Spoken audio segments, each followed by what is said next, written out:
당장 나가, 이 거지 같은 년. 아무짝에도 쓸모없어. 역겨워.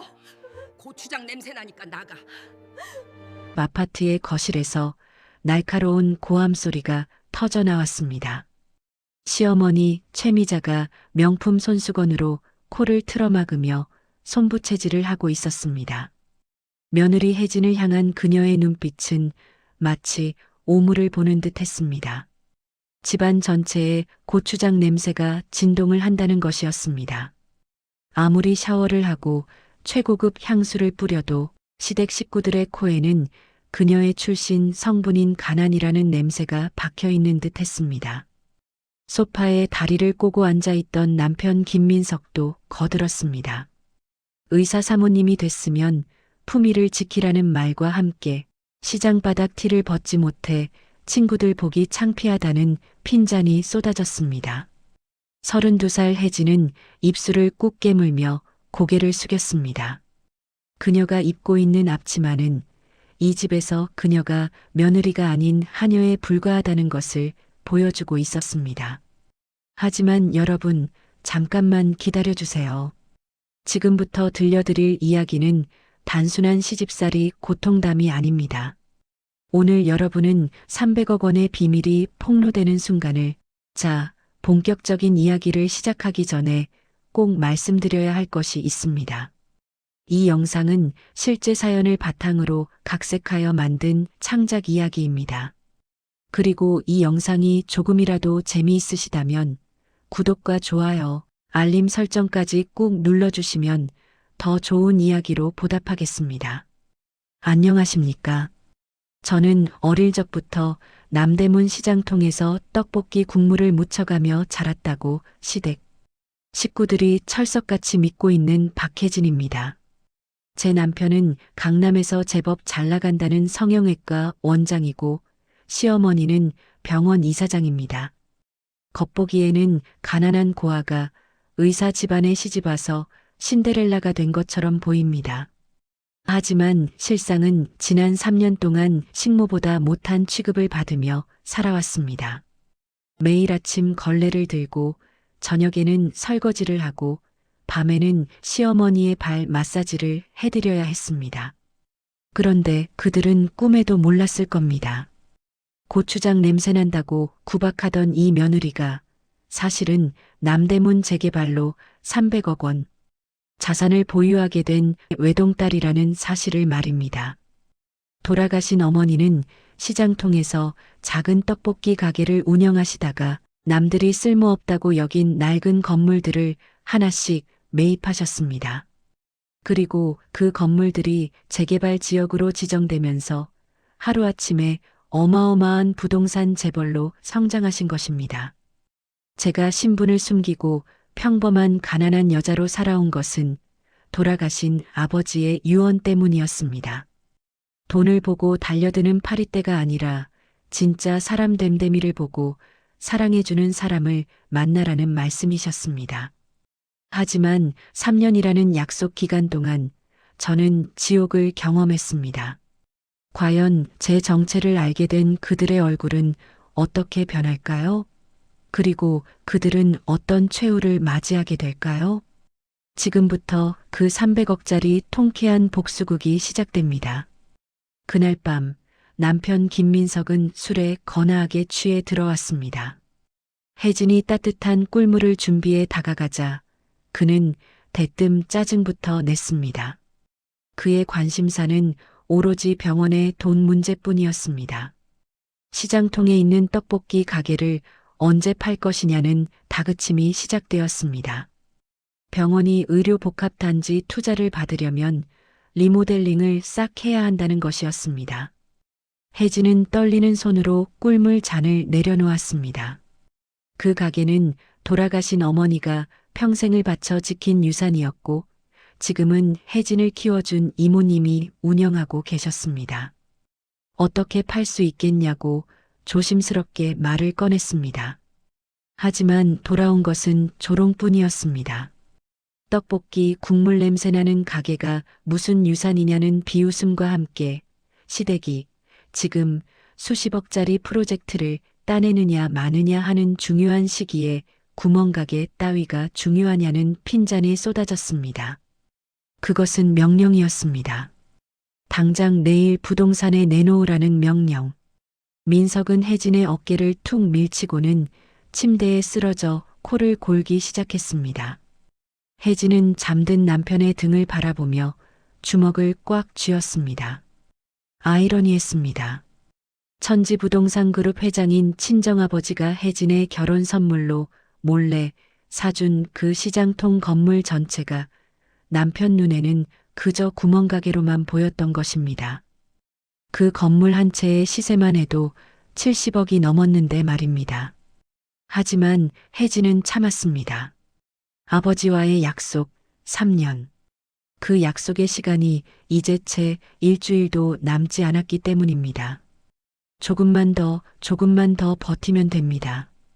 그러면 이 모든 오만함과 무시가 어떤 결말을 맞이하는지 똑똑히 보여줄 수 있을 테니까요.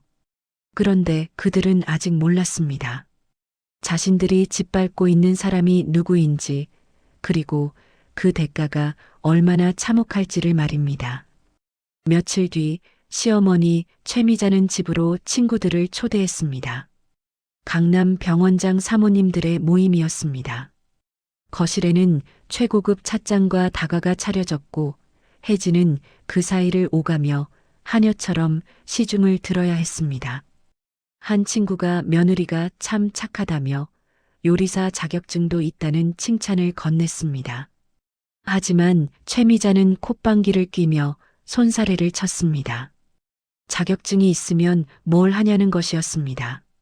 근본이 시장바닥이라 무엇을 만들어도 싸구려 분식집 맛이 난다는 모욕이 거침없이 쏟아졌습니다. 창피해서 견딜 수 없다는 한숨과 함께 혜진에게는 과일이나 더 깎아오고 구석에 가서 서 있으라는 명령이 떨어졌습니다. 손님들 앞에서 벌어지는 공개적인 망신이었습니다. 친구들은 그 말을 듣고 킬킬거리며 웃었습니다. 혜진은 묵묵히 과일 접시를 들고 날랐습니다. 그때 한 친구가 짓궂게 물었습니다. 며느리의 친정이 어디냐는, 무엇을 하시는 분들이냐는 질문이었습니다. 최미자는 재빨리 끼어들었습니다. 묻지도 말라는 투로 그냥 없는 집 자식을 거둬줬다는 말이 나왔습니다. 민석이가 봉사활동을 갔다가 불쌍해서 데려온 것이라는, 전생에 무슨 죄를 지어서 저런 것을 며느리로 들였는지 모르겠다는 한탄이 이어졌습니다. 혜진의 면전에서 벌어지는 노골적인 모욕이었습니다. 혜진은 입술을 깨물며 부엌으로 숨어들었습니다. 거기서 그녀는 주먹을 꽉 쥐고 눈을 감았습니다. 참아야 했습니다. 조금만 더 참아야 했습니다. 하지만 마음 한구석에서는 차가운 분노가 서서히 끓어오르고 있었습니다. 저 사람들은 지금 누구를 모욕하고 있는 걸까요? 300억 자산가의 외동딸을 봉사활동으로 데려온 거지 취급하고 있다는 사실을 과연 언제쯤 깨닫게 될까요? 그 순간이 점점 다가오고 있었습니다. 난장판이 된 거실을 치우는 것은 오롯이 혜진의 몫이었습니다. 이 넓은 저택에 도우미 아주머니가 없는 것은 아니었습니다. 하지만 시어머니는 혜진이 집에 있는 시간에는 도우미들을 전부 퇴근시켰습니다. 이유는 간단했습니다. 돈이 아깝다는 것이었습니다. 사지 멀쩡한 며느리가 놀고 먹는데 왜 돈을 주고 사람을 쓰냐는 논리였습니다. 그날도 카펫에 쏟아진 와인 자국을 닦으라는 명령이 떨어졌습니다. 하나라도 남으면 혜진의 용돈에서 깔 거라는 협박과 함께 친정이 가난해서 줄 돈도 없다는 비아냥이 덧붙여졌습니다. 시어머니는 소파에 누워 TV를 보며 걸레질하는 혜진의 엉덩이를 발로 툭툭 찼습니다. 혜진은 고개를 숙인 채 대답했습니다. 네, 어머님. 깨끗이 닦겠습니다. 시어머니의 비웃음이 계속되었습니다. 감지덕지할 줄 알아야 한다는 말과 함께 민석이 아니었으면 평생 떡볶이 국물이나 뒤집어 쓰고 살았을 거라는 조롱이 이어졌습니다. 천한 것들은 거두는 게 아니라는 혀차는 소리까지 들렸습니다. 혜진은 바닥을 닦으며 속으로 숫자를 세었습니다. 아버지와의 약속 3년. 그 약속의 시간이 이제 딱 일주일 남았습니다. 조금만 더 참으면 됩니다. 혜진은 걸레를 쥔 손에 힘을 주었습니다.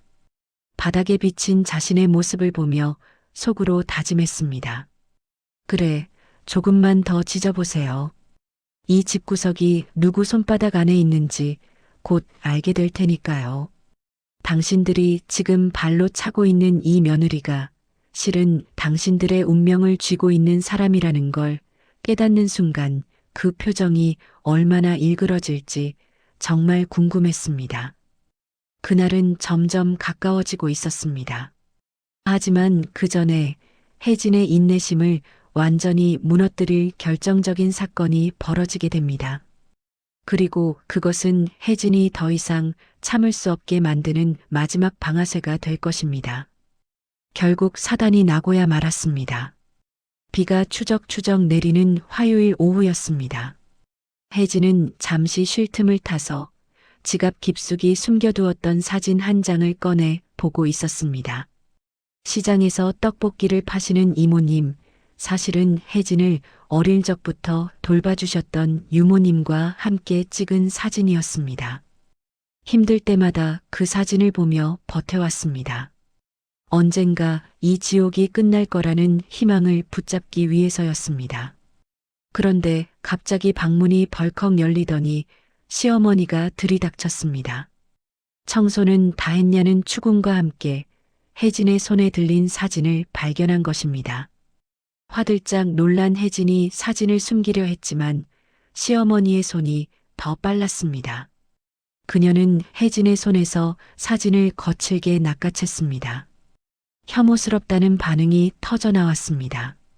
냄새나게 생긴 이 사진이 시장통 엄마냐는 조롱과 함께 혜진은 그 사진을 돌려달라고 애원했습니다. 그것은 혜진에게 소중한 사진이었습니다. 하지만 최미자는 비웃었습니다. 소중하다니 웃기는 소리라는 것이었습니다. 자신의 집에 재수없게 이런 궁상맞은 사진을 두지 말라고 이미 여러 번 말했다는 핀잔이 쏟아졌습니다. 그리고 다음 순간 직! 시어머니는 망설임 없이 사진을 반으로 찢어버렸습니다. 그것도 모자라 갈기갈기 찢어서 혜진의 얼굴에 뿌렸습니다. 종이 조각이 눈송이처럼 혜진의 머리 위로 떨어져 내렸습니다. 천한 핏줄 사진은 방 구석에 처박아 두는 것도 사치라는 말과 함께 당장 쓰레기통에 갖다 버리라는 명령이 떨어졌습니다. 어디서 감히 병원장 집안에 이런 것을 들여왔냐는 분노까지 더해졌습니다. 바닥에 떨어진 찢긴 사진 조각들. 혜진은 떨리는 손으로 그 조각들을 하나하나 주었습니다. 무릎을 꿇고 바닥을 기며 어머니의 얼굴 파편들을 모았습니다. 그리고 천천히 고개를 들어 시어머니를 올려다보았습니다. 3년 동안 한 번도 보이지 않았던 서늘하고 매서운 눈빛이었습니다. 더 이상 주눅든 며느리의 눈이 아니었습니다. 차갑게 가라앉은 폭풍 전야의 고요함 같은 시선이었습니다. 임계점을 넘은 것입니다. 시어머니는 그 눈빛에 순간 움찔했지만 이내 기세등등하게 소리를 질렀습니다. 눈을 왜 그따위로 뜨느냐는 시어머니가 훈계 좀 했다고 지금 대드는 거냐는 으름장이었습니다. 혜진은 바닥에 흩어진 어머니의 사진 조각을 소중하게 주머니에 넣었습니다. 그리고 천천히 몸을 일으켰습니다. 그녀의 입에서 나온 말은 분명했습니다. 사람의 인내심에도 바닥이라는 것이 있다고, 이 집에서 참는 것은 오늘이 마지막이라고 말입니다. 최미자는 코웃음을 치며 혜진의 어깨를 검지로 툭툭 밀었습니다. 마지막이면 어쩔 거냐는, 나가서 갈 데나 있냐는, 냄새나는 떡볶이집 방구석으로 기어 들어갈 거냐는 조롱이 계속되었습니다. 주제 파악을 하라는 말과 함께 혜진이 민석 덕분에 호의호식하는 것이며 나가면 그냥 시장통 장사치 딸일 뿐이라는 멸시가 쏟아졌습니다. 혜진은 대답하지 않았습니다. 그저 싸늘한 눈으로 시어머니를 응시할 뿐이었습니다. 그 고요한 침묵이 최미자를 더 불안하게 만들었지만 그녀는 애써 그 기분을 무시하고 안방으로 들어가 버렸습니다. 하지만 그녀는 몰랐습니다. 지금 자신이 깨운 것이 무엇인지, 그리고 그 대가가 얼마나 참혹할지를 말입니다. 3년 동안 잠들어 있던 호랑이가 이제 막 눈을 뜬 것입니다. 그리고 그날 저녁 모든 것이 끝나는 동시에 시작되는 순간이 찾아옵니다. 남편 김민석이 퇴근에 들어왔습니다. 그의 표정은 잔뜩 구겨져 있었습니다. 병원의 자금 사정이 생각보다 더 심각하게 돌아가고 있었기 때문입니다. 들어오자마자 화풀이가 시작되었습니다. 오늘 부동산에 갔다 왔냐는, 가게를 내놨냐는 추궁이었습니다. 혜진은 식탁에 앉아 조용히 남편을 바라보았습니다. 식탁 위에는 저녁밥 대신 서류 봉투 하나가 놓여 있었습니다. 미리 준비해 둔 것이었습니다. 혜진은 차분하게 대답했습니다. 아니라고, 안 내놨다고, 그리고 앞으로도 내놓을 일 없을 거라고 말입니다. 민석의 얼굴이 붉게 달아올랐습니다. 미쳤냐는 소리와 함께 병원이 부도나면 책임질 거냐는 고함이 터져 나왔습니다. 엄마 가게 팔면 급한 불은 끈다는데 왜 그렇게 이기적이냐는, 그러고도 자기 아내냐는 비난이 쏟아졌습니다. 민석은 넥타이를 거칠게 풀어헤치며 소파를 주먹으로 쳤습니다. 혜진은 고개를 천천히 들었습니다. 그리고 물었습니다. 당신에게 아내는 무엇이냐고, 돈 필요할 때 갖다 쓰는 물주냐고, 아니면 집안일 해주는 식모냐고 말입니다. 민석은 참지 못하고 소리쳤습니다. 시끄럽다는 고함과 함께 돈도 못 해오고 집안일도 제대로 못할 거면 이 집에서 필요 없다는 선언이었습니다. 그럴 거면 당장 집에서 나가라는, 이혼하든지 하라는 말이 터져 나왔습니다. 민석은 홧김에 던진 말이었습니다. 늘 순종적이던 아내였기에 이렇게 세게 나가면 겁을 먹고 빌 것이라 생각했던 것입니다. 하지만 혜진의 반응은 전혀 예상 밖이었습니다. 그녀는 고개를 끄덕이며 말했습니다. 그래요. 당신 소원대로 해줄게요. 민석은 순간 말문이 막혔습니다. 무슨 소리냐는 표정으로 혜진을 바라봤습니다. 혜진은 식탁 위에 놓여있던 서류 봉투를 남편 앞으로 쓱 밀었습니다. 그리고 담담하게 말했습니다. 이혼 서류라고, 도장은 이미 찍었다고 말입니다. 민석은 얼떨떨한 표정으로 서류를 꺼내 보았습니다. 정말로 혜진의 서명과 도장이 선명하게 찍혀 있었습니다. 믿을 수 없다는 듯 서류를 들여다보는 민석의 손이 미세하게 떨렸습니다. 거실에 있던 시어머니 최미자가 이 소리를 듣고 황급히 뛰쳐나왔습니다. 이혼이라는 말에 그녀의 얼굴이 일그러졌습니다. 제정신이냐는 고함과 함께 감히 우리 집안에 이혼을 요구하느냐는 분노가 폭발했습니다. 위자료 한 푼이라도 챙길 수 있을 것 같으냐는 협박까지 더해졌습니다. 혜진은 차분하게 말했습니다. 위자료 같은 것은 필요 없다고, 입고 왔던 옷까지 몇 개만 챙겨서 나갈 거라고, 이 집에서 받은 것은 10원 한 장도 가져가지 않을 테니 걱정하지 말라고 말입니다. 혜진은 미련 없이 안방으로 들어가 미리 싸둔 작은 캐리어 하나를 들고 나왔습니다. 명품 가방도 보석도 남편이 사준 옷도 모두 두고 처음 시집 올 때 입었던 수수한 코트 차림 그대로였습니다. 민석과 최미자는 벙찐 표정으로 그 모습을 지켜보다가 이내 비웃음을 터뜨렸습니다. 정말 나가는 거냐는, 쇼하지 말라는, 나가서 갈 데 없으면 울고불고 매달리지 말고 지금 당장 빌라는 조롱이었습니다. 최미자는 민석의 어깨를 두드리며 말했습니다. 놔두라고. 저러다 며칠 못 가서 돈 떨어지면 다시 기어들어올 거라고. 그때는 아주 버르장머리를 단단히 고쳐놔야 한다고 말입니다. 그들은 아직도 몰랐습니다. 지금 자신들 앞에서 캐리어를 끌고 있는 이 여자가 300억 자산을 가진 부동산 그룹의 후계자라는 사실을 말입니다.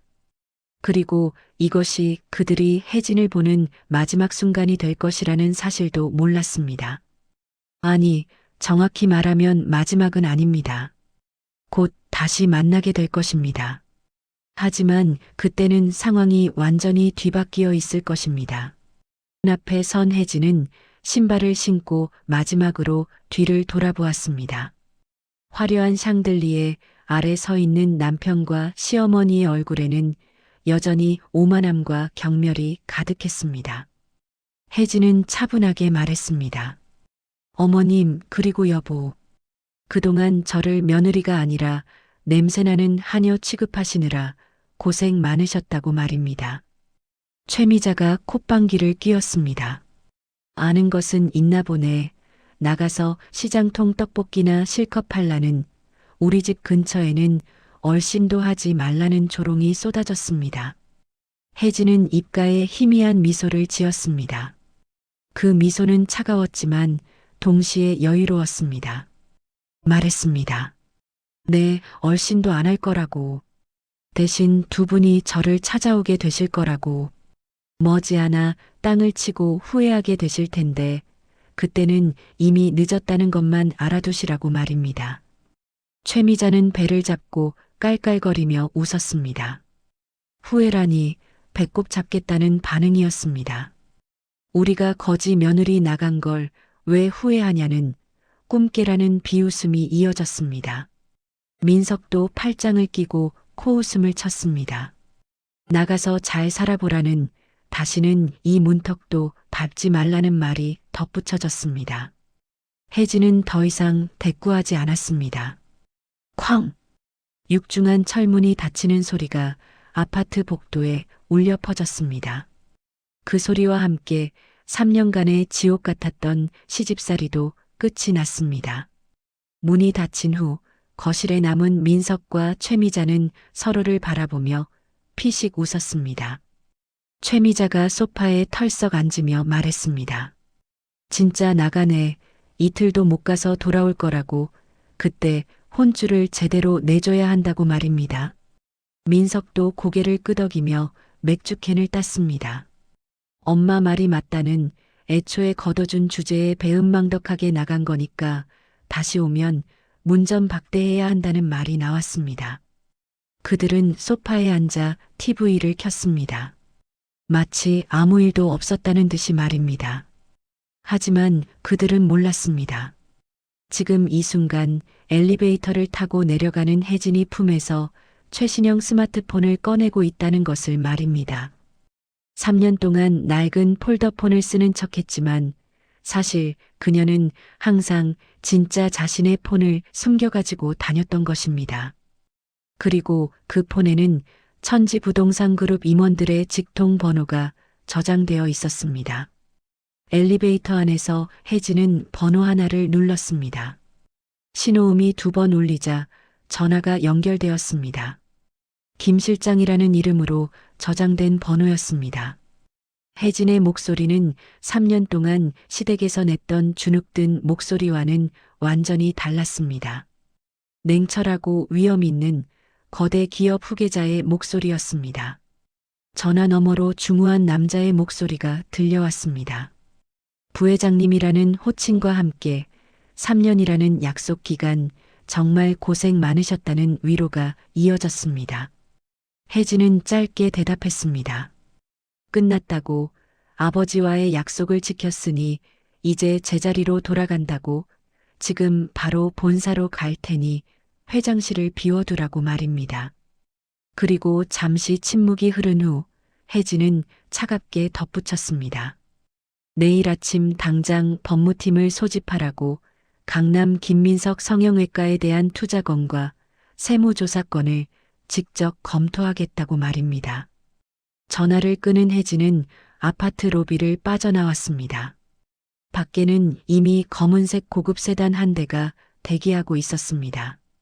운전석에서 정장을 입은 기사가 내려와 공손하게 차문을 열어주었습니다. 혜진은 캐리어를 트렁크에 싣고 뒷좌석에 올랐습니다. 차가 출발하며 백미러에 비친 아파트가 점점 멀어졌습니다. 저 안에 있는 사람들은 아직도 자신들이 무엇을 잃었는지 모르고 있을 것입니다. 하지만 곧 알게 될 것입니다. 택시가 아닌 전용 차량을 타고 떡볶이집 딸이 아닌 300억 부동산 그룹의 부회장으로 돌아가는 이 순간 복수의 카운트다운이 시작되었습니다. 그리고 그 카운트다운의 끝에서 그들은 상상도 못할 충격을 마주하게 될 것입니다. 무너지는 왕국. 그로부터 1년이 지났습니다. 며느리 혜진이 떠난 후 남편 김민석의 성형외과는 승승장구할 줄 알았습니다. 하지만 웬일인지 혜진이 나간 직후부터 병원에는 악재가 겹치기 시작했습니다. 수술 부작용을 호소하는 환자가 늘어났고 세무조사 소문이 돌면서 손님들의 발길이 뚝 끊겼습니다. SNS에는 병원에 대한 악성 후기가 폭주하기 시작했고 의료사고 의혹까지 불거졌습니다. 강남의 그 화려했던 병원 로비에는 이제 파리만 날리고 있었고 빚쟁이들의 독촉 전화만이 요란하게 울려댔습니다. 민석은 수화기를 붙들고 굽신거리며 식은땀을 흘렸습니다. 이자 밀린 것은 죄송하지만 조금만 기다려달라는 이번에 대형 투자건 하나만 성사되면 원금까지 싹 갚겠다는 애원이 끊이지 않았습니다. 옆에서 지켜보던 시어머니 최미자도 초조하기는 마찬가지였습니다.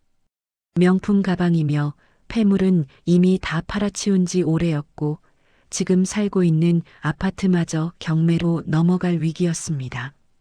최미자는 가슴을 치며 한탄했습니다.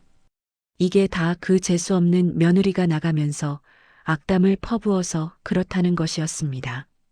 나갈 때 후회하게 될 거라고 했던 그 말이 저주가 되어 집안 꼴이 이 모양이라는 한탄이 이어졌습니다. 자신의 무능과 탐욕이 자초한 일인 줄은 꿈에도 모르고 있었습니다. 병원 직원들은 하나둘 월급을 받지 못해 그만두기 시작했고 고급 의료 장비들은 리스 회사에 압류당했습니다. 화려했던 병원 간판은 빛이 바래고 유리창에는 먼지가 수북이 쌓여갔습니다. 민석은 매일 밤 술을 마시며 한탄했습니다. 혜진만 있었어도 그 가게 팔아서 버틸 수 있었을 텐데 왜 그렇게 고집을 부렸는지 모르겠다는 원망이었습니다. 최미자도 덧붙였습니다. 그래도 며느리가 있을 때는 집안일이라도 해줬는데 지금은 도움이 쓸 돈도 없어서 자기가 직접 청소를 해야 한다는 불평이었습니다. 그들의 대화에는 후회나 반성 같은 것은 없었습니다.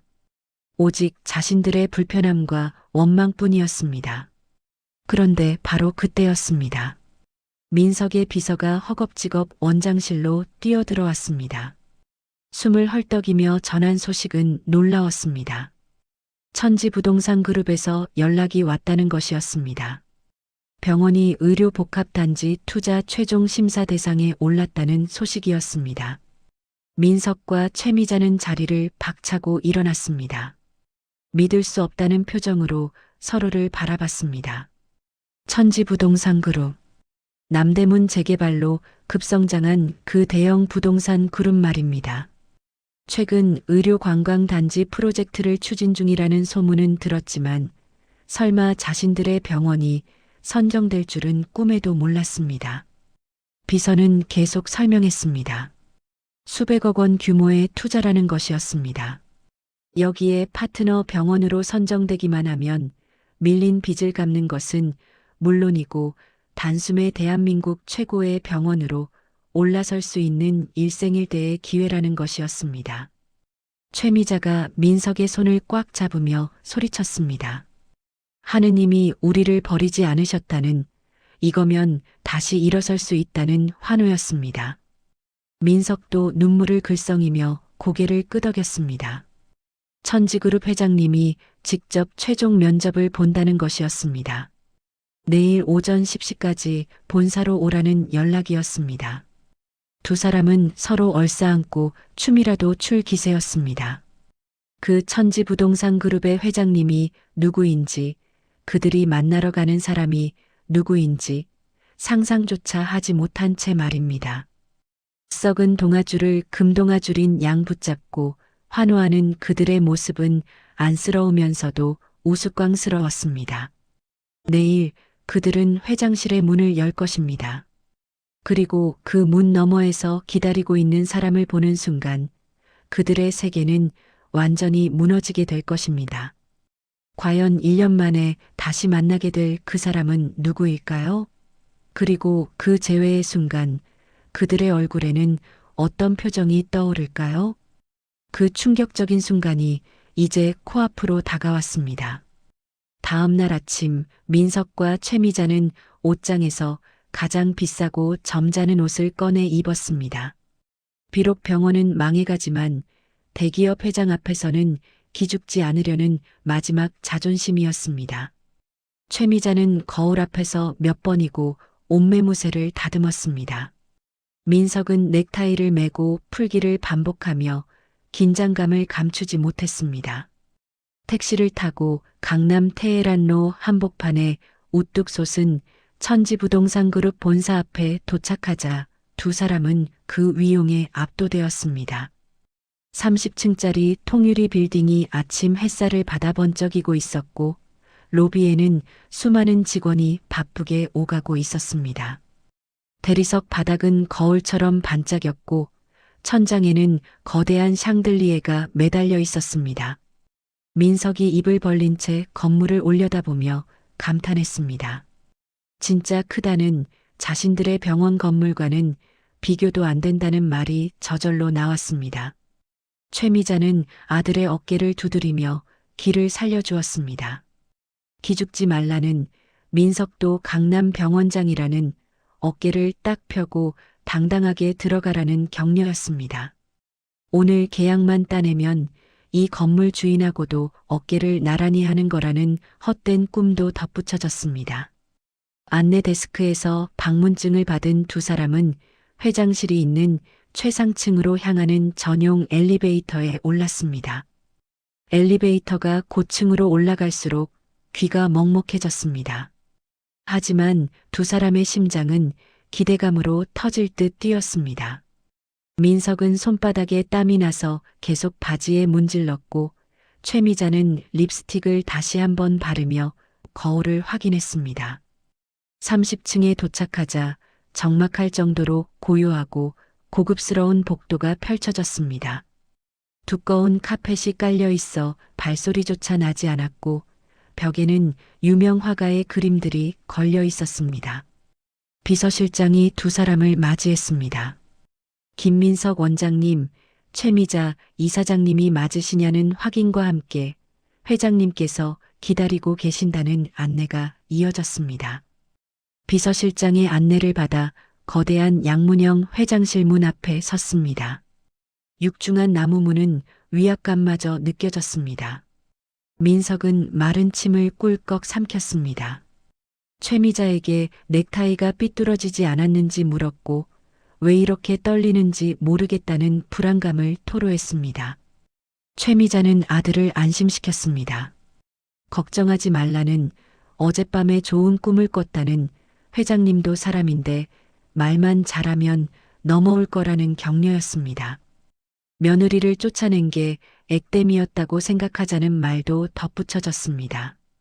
끝까지 해진 탓을 하는 최미자였습니다. 비서실장이 노크를 했습니다. 똑똑똑. 3번의 경쾌한 소리가 울렸습니다. 그리고 무겁고 중후한 문이 천천히 열렸습니다. 회장님, 손님들이 도착하셨습니다. 비서실장의 목소리가 울려 퍼졌습니다. 민석과 최미자는 서로의 손을 꽉 잡았습니다. 긴장과 기대가 뒤섞인 표정이었습니다. 이제 저 문만 들어가면 그들의 인생이 바뀔 것이라 믿었습니다. 하지만 그들이 몰랐던 것이 있습니다. 인생이 바뀌는 것은 맞지만 그들이 원하는 방향이 아니라는 사실을 말입니다. 문이 완전히 열렸습니다.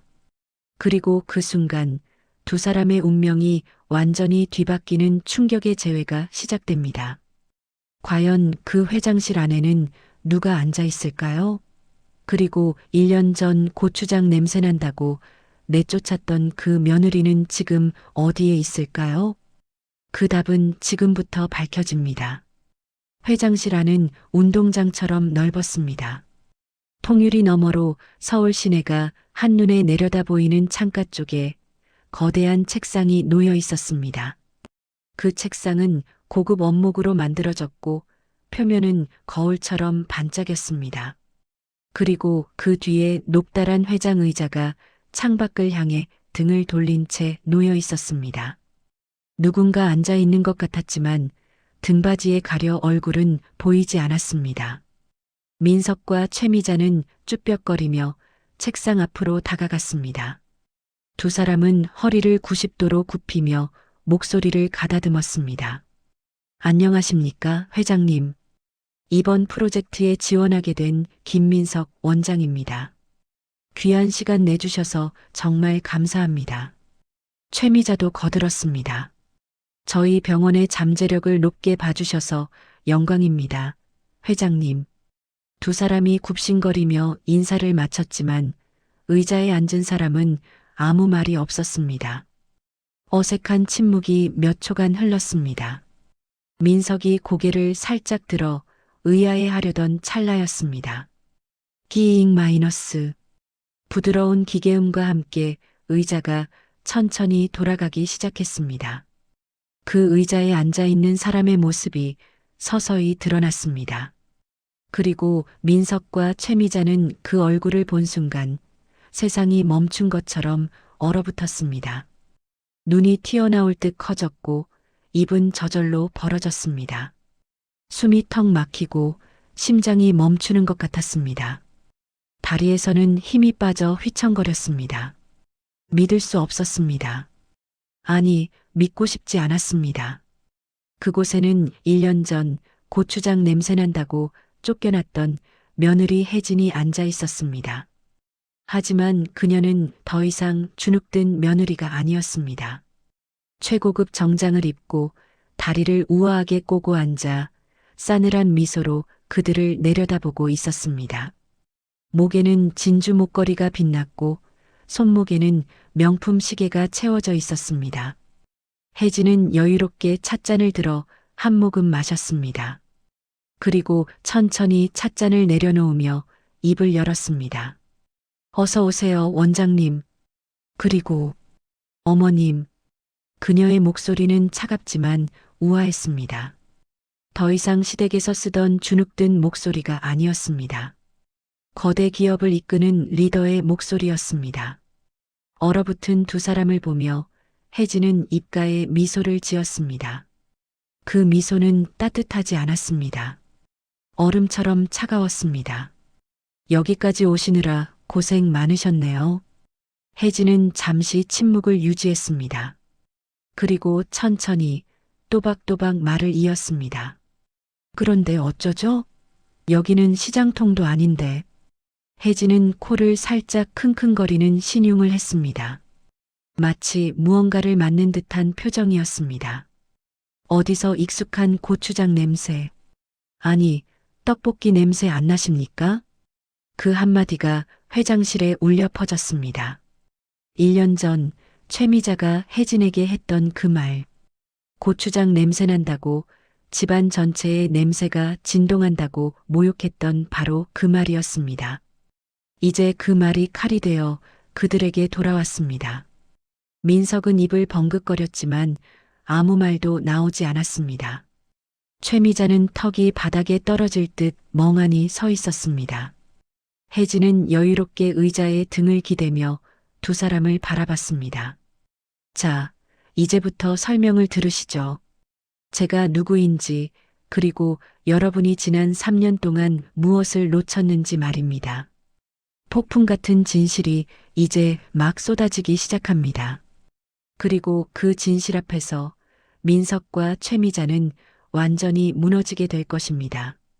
과연 그들은 이 충격에서 회복할 수 있을까요? 그리고 혜진의 복수는 어디까지 이어질까요? 이제 진짜 게임이 시작됩니다. 민석과 최미자는 턱이 빠질 듯 입을 벌리고 멍하니 서 있었습니다. 눈앞에 있는 이 우아하고 카리스마 넘치는 여자가 집에서 걸레질이나 시키던 그 혜진이라는 사실을 도무지 믿을 수가 없었습니다. 최미자가 떨리는 목소리로 물었습니다. 너냐는 혜진이냐는 내가 왜 거기 앉아 있냐는 질문이었습니다. 아직도 상황 파악이 안 된 그녀는 혹시 여기서 비서로 취직한 거냐는 황당한 추측까지 내놓았습니다. 혜진은 찻잔을 내려놓으며 피식 웃음을 터뜨렸습니다. 비서라뇨, 어머님. 혜진은 천천히 자리에서 일어났습니다. 그리고 창가로 걸어가 서울 시내를 내려다보며 말을 이었습니다. 1년 전 제가 집을 나갈 때 분명히 말씀드렸죠? 후회하게 되실 거라고요. 혜진은 뒤를 돌아보며 두 사람을 또렷하게 바라봤습니다. 제 진짜 이름은 박혜진. 천지부동산 그룹고 박 회장의 외동딸이자 현재 이 그룹을 이끄는 총괄 부회장입니다. 말도 안 된다는 최미자의 외침이 터져나왔습니다. 너는 떡볶이집 딸이라는 고아라는 항변이었습니다. 혜진은 고개를 저으며 설명을 시작했습니다. 그것은 돌아가신 아버지의 유언 때문이었다고. 돈을 보고 달려드는 파리떼가 아니라 진짜 사람 됨됨이를 보는 사람을 만나 결혼하라고 하셨다고 말입니다. 그래서 신분을 숨기고 평범한 여자로 살았던 것이라고 했습니다. 하지만 두 분은 어떠셨습니까? 혜진의 목소리에 날카로움이 스며들었습니다. 제 배경이 사라지자마자 저를 쓰레기 취급하셨죠. 냄새난다고, 천하다고, 시장통년이라고 비하하셨습니다. 걸레질을 시키고 발로 차고 어머니의 사진을 갈기갈기 찢으셨죠. 혜진은 책상 위에 놓인 서류를 집어들었습니다. 두툼한 투자 심사 서류였습니다. 민석 씨, 당신이 그렇게 무시하던 고추장 냄새나는 여자가 바로 이 수백억 원 프로젝트의 결재권자입니다. 이제 상황 파악이 좀 되십니까? 민석의 얼굴이 새하얗게 질렸습니다. 그제야 사태를 파악한 그는 바닥에 털썩 무릎을 꿇었습니다. 자존심이고 뭐고 다 버린 비굴한 모습이었습니다. 여보, 아니 혜진아. 내가 잘못했어. 내가 눈이 멀었었나 봐. 제발 한 번만 용서해줘. 우리 병원 투자 못 받으면 당장 내일 부도야. 나 감옥 간다고. 옆에 있던 최미자도 혜진에게 달려들려 했습니다. 하지만 혜진은 손을 들어 제지했습니다. 가까이 오지 마세요. 1년 전에는 제가 어머님 발 마사지를 해드렸지만 이제는 아닙니다. 최미자는 그래도 애원했습니다. 아가라는 자기가 늙어서 노망이 났었다는 다시 시작하자는 애걸이였습니다. 가족이라는 단어까지 꺼내며 매달렸습니다. 혜진은 차갑게 웃었습니다. 가족이요? 1년 전에 쫓아낼 때는 남보다 못한 사이라면서요. 거지 며느리 나간 걸 왜 후회하냐고 하셨잖아요. 혜진은 책상 서랍에서 또 다른 서류 봉투를 꺼냈습니다. 그리고 그것을 바닥에 던졌습니다. 투자는 없습니다. 대신 이걸 준비했습니다. 서류가 바닥에 흩어졌습니다. 민석이 떨리는 손으로 그것을 주워 보았습니다. 세무조사 통지서, 의료법 위반 고발장, 그리고 부정 의료행위 증거 자료들이었습니다. 당신네 병원이 지난 5년간 해온 일들입니다. 유령 의사를 써서 대리 수술을 하고 현금 매출을 누락시켜 탈세를 했죠. 투자가 아니라 국세청 세무조사와 검찰 수사를 받게 되실 겁니다. 민석의 손에서 서류가 떨어졌습니다. 얼굴은 흑빛으로 변했고 온몸이 바들바들 떨렸습니다. 최미자는 주저앉아 통곡하기 시작했습니다. 하지만 혜진의 표정은 조금도 흔들리지 않았습니다. 이것이 사람을 돈으로 짓밟은 대가입니다. 그리고 이것은 시작일 뿐입니다. 혜진은 버튼을 눌러 비서를 불렀습니다. 손님들을 밖으로 안내해 드리세요. 그리고 다시는 이 건물에 발도 들이지 못하게 1층 경비실에 통보하세요. 비서실장이 들어와 두 사람을 부축해 일으켰습니다. 민석과 최미자는 질질 끌려가며 애원했지만 혜진은 다시 의자를 돌려 창밖을 바라봤습니다. 회장실 문이 닫혔습니다. 그리고 그 문 밖에서 민석과 최미자의 비명 같은 통곡 소리가 복도에 울려 퍼졌습니다. 하지만 혜진의 복수는 여기서 끝나지 않습니다. 이제 진짜 파멸이 그들을 기다리고 있습니다. 혜진의 복수는 철저하고 신속했습니다. 천지부동산 그룹의 투자가 불발되었다는 소식이 전해지자마자 채권단들이 하이에나처럼 병원으로 들이닥쳤습니다. 그들은 마치 약속이라도 한 듯 동시에 움직였습니다. 병원 입구에는 채권자들이 진을 치고 앉았습니다. 돈을 내놓으라는 고함과 플래카드가 병원을 에워쌌습니다. 환자들은 그 광경을 보고 발길을 돌렸고 예약은 줄줄이 취소되었습니다. 며칠 뒤 국세청 조사관들이 들이닥쳤습니다. 그들은 영장을 들이밀며 병원의 모든 장부와 컴퓨터를 압수해 갔습니다. 서버실까지 통째로 가져갔습니다. 민석은 조사관들에게 매달렸습니다. 안 된다는 이것은 자기 병원이라는 절규였지만 소용없었습니다. 그는 결국 업무 방해로 경찰에 연행되었습니다. 병원 간판에는 빨간 압류 딱지가 덕지덕지 붙었습니다. 의료 장비는 리스 회사에서 회수해 갔고 직원들은 밀린 월급을 받지 못해 집단으로 노동청에 진정을 넣었습니다. 강남에 화려했던 펜트하우스도 경매로 넘어갔습니다. 최미자는 밍크 코트는커녕 입고 있던 옷까지 몇 개만 챙겨서 아파트를 나와야 했습니다. 경매 낙찰자가 명도를 요구했고 용역 직원들이 짐을 전부 밖으로 내놓았습니다. 명품 가방도 보석도 고급 가구도 모두 압류되거나 경매로 넘어갔습니다. 남은 것은 낡은 캐리어 하나뿐이었습니다. 최미자는 아파트 앞 길바닥에 주저앉아 통곡했습니다. 내 팔자야, 내가 미쳤지. 굴러들어온 복을 내 발로 차버렸어. 비가 내리기 시작했습니다. 행인들은 우산을 쓰고 지나갔지만 아무도 그녀를 거들떠보지 않았습니다. 아니, 누군가는 쳐다봤지만 코를 막으며 피해갔습니다. 1년 전 그녀가 혜진에게 했던 것처럼 말입니다. 민석은 구치소 수감을 면했지만 의료면허 정지 처분을 받았습니다. 병원은 폐업했고 개인 파산 신청을 해야 했습니다. 신용불량자가 되어 은행 대출은 물론이고 휴대폰 개통도 할 수 없게 되었습니다. 두 사람은 고시원 단칸방으로 들어가야 했습니다. 화장실도 공동이고 창문도 없는 지하 반지하 방이었습니다. 그곳에서 그들은 라면으로 끼니를 때우며 서로를 원망했습니다. 최미자는 아들을 탓했습니다. 내가 혜진이한테 잘했어야지 왜 이혼하자고 했냐는 비난이었습니다. 민석은 어머니를 탓했습니다. 엄마가 혜진이를 사람 대접이라도 했으면 이렇게까지 되지 않았을 거라는 원망이었습니다. 하지만 정작 자신들의 잘못을 인정하는 사람은 아무도 없었습니다. 그들은 여전히 혜진을 원망했습니다. 배은망덕하다는, 복수가 너무 과하다는, 자기들을 이렇게까지 만들 필요가 있었냐는 불평이었습니다. 반성도 뉘우침도 없었습니다. 오직 자신들의 비참함만을 한탄할 뿐이었습니다. 그런 그들에게 마지막 만남의 순간이 찾아옵니다. 몇 달 후 그들은 다시 한번 혜진과 마주하게 됩니다.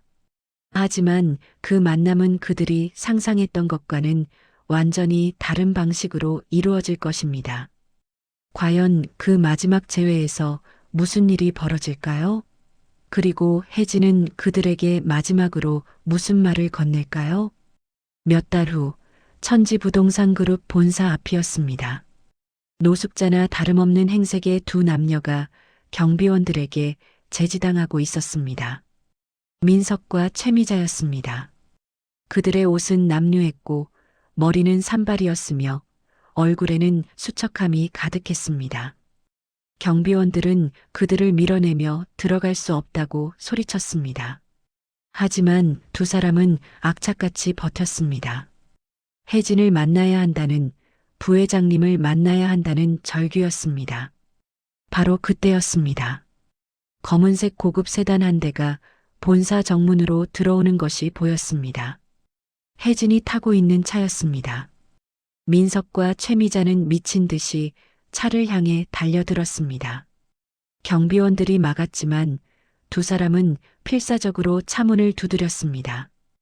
혜진아, 여보, 나야. 제발 문 좀 열어줘. 밥 한 끼만 사줘. 차가 멈췄습니다.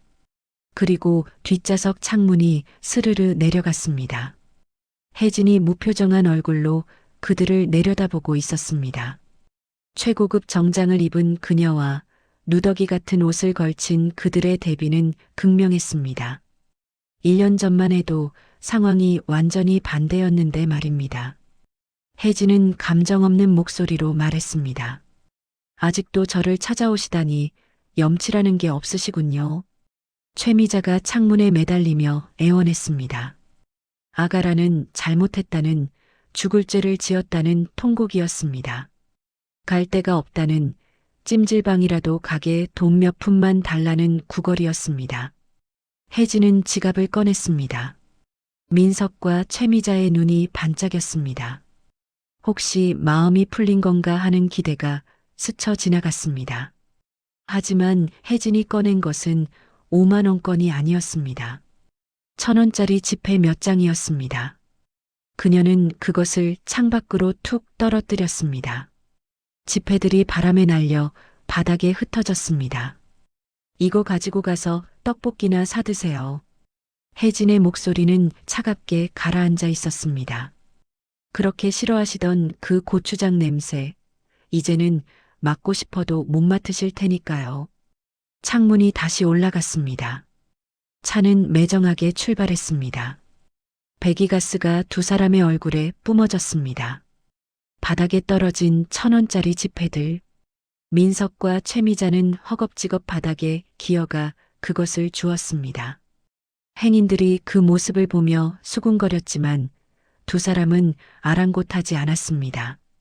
푼돈이라도 주어야 오늘 끼니를 때울 수 있었기 때문입니다. 혜진의 차는 지하 주차장으로 사라졌습니다.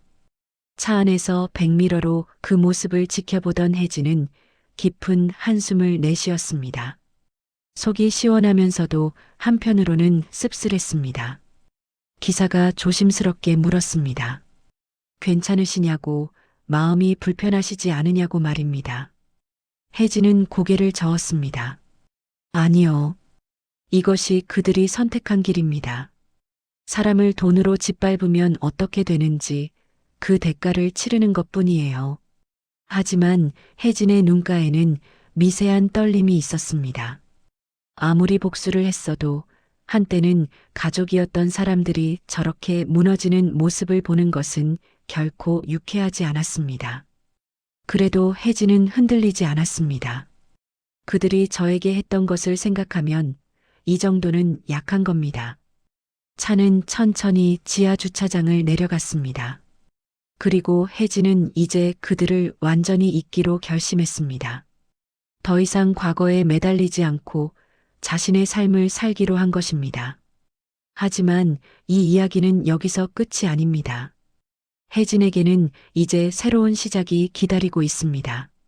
그리고 그 시작은 과거의 상처를 딛고 일어서는 진짜 승리로 이어질 것입니다. 그로부터 6개월이 지났습니다. 혜진은 회장실에서 창밖을 바라보고 있었습니다. 서울의 야경이 아름답게 펼쳐져 있었습니다. 책상 위에는 새로운 프로젝트 서류들이 쌓여 있었습니다. 천지부동산 그룹은 혜진의 경영 아래 더욱 성장했습니다. 의료복합단지는 다른 파트너를 찾아 성공적으로 착공되었고 새로운 재개발 사업도 줄줄이 성사되었습니다. 하지만 혜진의 마음 한구석은 여전히 공허했습니다. 복수는 달성했지만 그것이 행복을 가져다 주지는 않았습니다. 밤마다 혼자 넓은 저택에서 잠들 때면 문득 외로움이 밀려왔습니다. 그날도 야근을 마치고 집으로 돌아가려던 참이었습니다. 비서실장이 노크를 하고 들어왔습니다. 손에는 편지 한 통을 들고 있었습니다. 부회장님, 이상한 편지가 왔습니다. 발신인 이름이 최미자라고 되어 있습니다. 혜진의 손이 잠시 멈췄습니다. 그 이름을 들은 것이 몇 달 만인지 모르겠습니다. 혜진은 편지를 받아 천천히 개봉했습니다. 안에는 구겨진 편지지 한 장이 들어 있었습니다. 글씨는 삐뚤빼뚤했고 군데군데 눈물 자국이 번져 있었습니다. 편지의 내용은 이러했습니다. 혜진아, 아니, 부회장님, 이 편지를 쓰는 것조차 부끄럽습니다. 하지만 죽기 전에 꼭 해야 할 말이 있어서 펜을 들었습니다. 미안합니다. 정말 미안합니다. 3년 동안 당신을 사람도 아닌 것처럼 대했습니다. 냄새난다고, 천하다고 온갖 모욕을 다 줬습니다.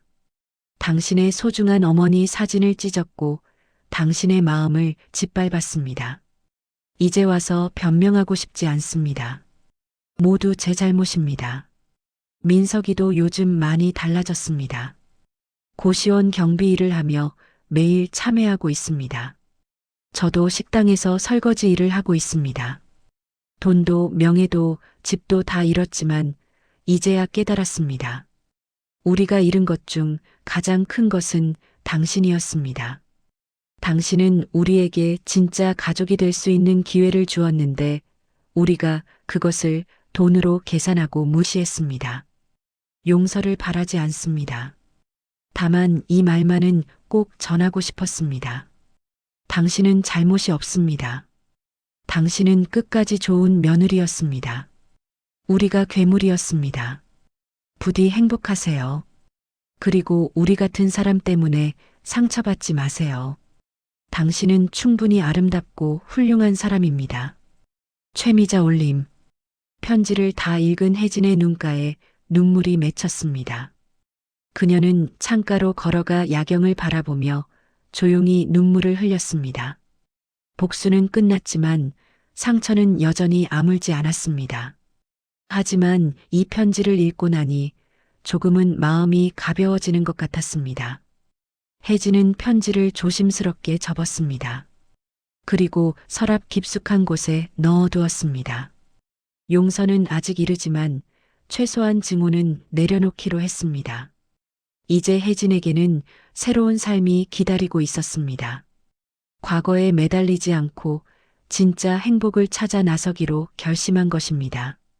그리고 그 행복의 시작은 자기 자신을 사랑하는 것부터였습니다.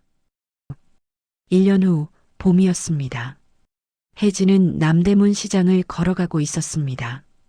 오랜만에 찾은 고향 같은 곳이었습니다. 시장의 활기찬 소리와 음식 냄새가 그녀를 반겼습니다. 그녀가 멈춰선 곳은 작은 떡볶이 가게였습니다. 간판에는 혜진이네 떡볶이라고 쓰여 있었습니다. 가게 안에서는 이모님이 떡볶이를 끓이고 계셨습니다. 혜진을 키워준 그 따뜻한 유모님이셨습니다. 혜진이 들어서자 이모님이 환하게 웃으며 손을 흔들었습니다. 우리 혜진이 왔구나. 어서 와라. 혜진은 오랜만에 진심 어린 미소를 지었습니다. 이곳에서만큼은 부회장도 재벌가 후계자도 아닌 그냥 평범한 혜진이로 돌아갈 수 있었습니다. 이모님이 따뜻한 떡볶이 한 그릇을 내왔습니다. 김이 모락모락 나는 그 떡볶이를 보니 어린 시절의 추억이 떠올랐습니다. 혜진은 한 입 베어 물었습니다. 달콤하면서도 매콤한 그 맛은 여전했습니다. 이모, 이 맛이에요. 이 맛. 이모님이 혜진의 머리를 쓰다듬으며 물었습니다. 그동안 힘들었지, 많이 아팠지 하는 위로였습니다. 혜진은 고개를 끄덕였습니다. 힘들었다고 하지만 이제는 괜찮다고, 다 지나갔다고 말입니다. 이모님은 혜진의 손을 꽉 잡았습니다. 우리 혜진이가 제일 강하고 훌륭한 사람이야. 내가 겪은 일들이 헛되지 않을 거다. 분명히 더 좋은 사람을 만나고 더 행복해질 거야. 혜진은 눈시울이 붉어졌습니다. 이모님의 따뜻함이 얼어붙었던 그녀의 마음을 녹여주었습니다. 떡볶이를 다 먹고 난 혜진은 자리에서 일어났습니다. 이모님께 돈을 드리려 했지만 이모님은 손사래를 치며 거절했습니다. 돈은 무슨 돈? 우리 혜진이한테 받을 돈은 없어. 그냥 자주 와서 얼굴 보여주면 돼. 혜진은 이모님을 꼭 안았습니다. 그리고 속삭였습니다. 사랑한다고, 고맙다고 말입니다. 가게를 나온 혜진은 시장 골목을 천천히 걸었습니다. 사람들은 그녀가 300억 자산가인지 대기업 부회장인지 알지 못했습니다. 그냥 수수한 옷을 입은 평범한 여자로만 보였습니다. 그리고 혜진은 그것이 좋았습니다. 휴대폰이 울렸습니다. 비서실장에서 온 전화였습니다. 오늘 오후에 중요한 미팅이 있다는 알림이었습니다. 혜진은 전화를 받으며 대답했습니다. 알았다고, 곧 돌아간다고 말입니다. 하지만 전화를 끊기 전에 혜진은 덧붙였습니다. 앞으로 매주 금요일 오후는 개인 일정으로 비워두세요. 제가 이곳에 올 겁니다. 전화를 끄는 혜진은 하늘을 올려다봤습니다. 파란 하늘에 흰 구름이 천천히 흘러가고 있었습니다. 그녀는 품에서 아버지의 낡은 사진을 꺼내어 어루만졌습니다. 아버지, 저 약속 지켰어요. 돈이 아니라 마음을 보는 법, 그리고 그 마음을 배신한 대가가 무엇인지 확실하게 가르쳐 줬습니다. 혜진은 사진을 다시 품에 넣었습니다. 하지만 이제는 복수가 아니라 행복을 찾아 나설게요. 진짜 저를 사랑해주는 사람을, 진짜 가족을 만들 거예요.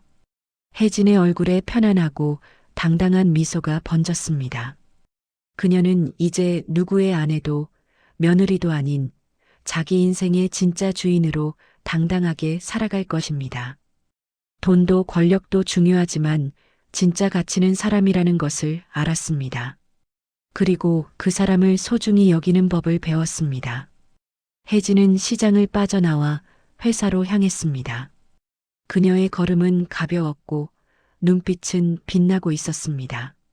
진짜 부자는 돈이 많은 사람이 아니라 사랑받고 사랑할 줄 아는 사람입니다.